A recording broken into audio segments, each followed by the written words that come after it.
सांगलीच्या मिरज इथं सराईत गुन्हेगाराची हत्या करण्यात आलेली आहे। गुन्हेगाराला बेदम मारहाण करून हत्या केल्याची घटना आहे।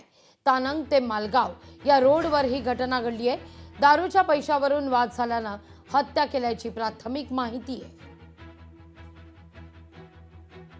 तानंग फाटा ते मालगावकडे जाणाऱ्या रोडवरती कॅनॉल आहे। त्या कॅनॉलच्या पुलावरती एक मयत इसम पडल्याची माहिती मिळाली। त्यावरून तिथं जाऊन आम्ही पाहणी केली असता इसम नामे बहादूर चांद देसाई राहणार शास्त्रीनगर मालगाव हा मयत अवस्थेत त्या ठिकाणी पडलेला दिसला।